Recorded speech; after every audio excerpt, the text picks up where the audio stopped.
Assalamualaikum warahmatullahi wabarakatuh. Bismillah, alhamdulillah, wassalatu wassalamu ala rasulillah. Bagaimana kabarnya pagi ini? Semoga senantiasa dalam lindungan Allah subhanahu wa ta'ala. Berjumpa kembali dalam pembelajaran fikih.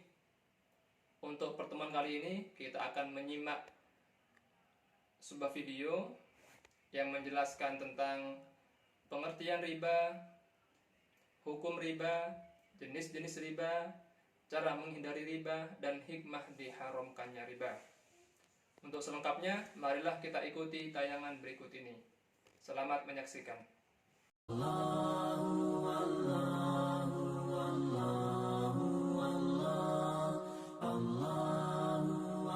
Pengertian riba.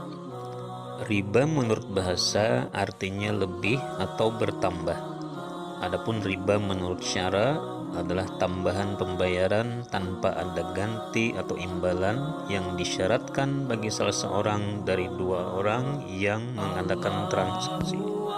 Contoh praktek riba: Sania meminjam uang kepada Laila sebesar 1 juta rupiah untuk modal usaha. Laila bersedia memberikan pinjaman dengan syarat Sania harus mengembalikan sebesar 1.100.000 rupiah. Karena terpaksa, akhirnya Sania pun menyetujui persyaratan itu. Apa hukum melakukan riba? Riba itu haram, bro. Di antara dalil diharamkannya riba adalah firman Allah Subhanahu wa taala, "Wa ahallallahu al-bai'a wa harrama riba." Dan Allah telah menghalalkan jual beli dan mengharamkan riba. Al-Baqarah ayat 275.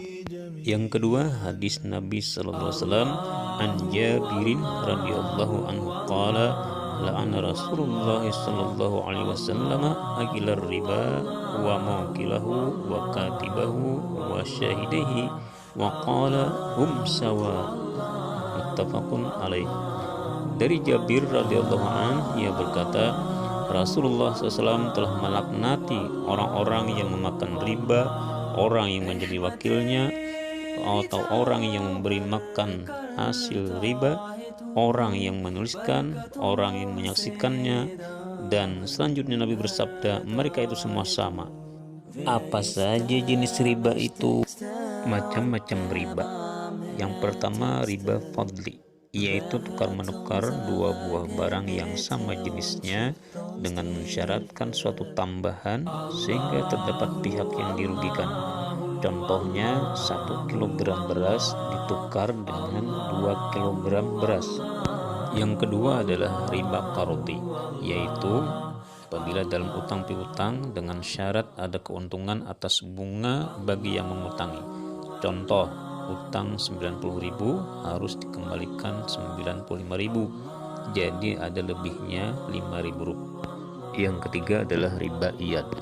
Riba iyad yaitu bila meninggalkan tempat akad jual beli sebelum serah terima.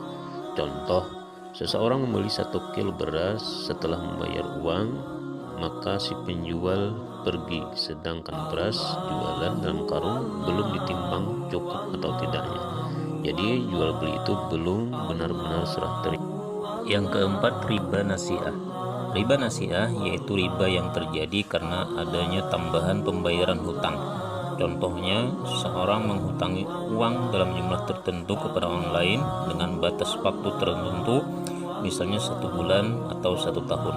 Apabila sampai batas waktu tersebut penghutang belum mampu mengembalikan, kemudian pemberi hutang memenuhi syarat bunga sebagai imbalan dari tambahan waktu yang telah diberikan. Terus apa bahayanya riba?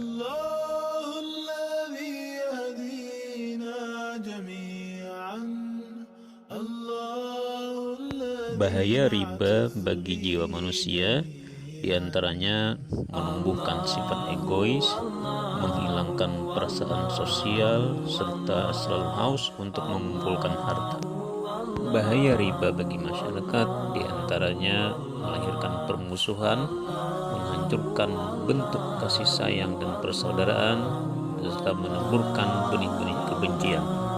Bahaya riba terhadap ekonomi diantaranya melahirkan kesenjangan sosial di mana sekelompok elit bergelimang dengan harta dan kemewahan, tapi di lain pihak akan melahirkan kelompok miskin yang hidup dalam penderitaan.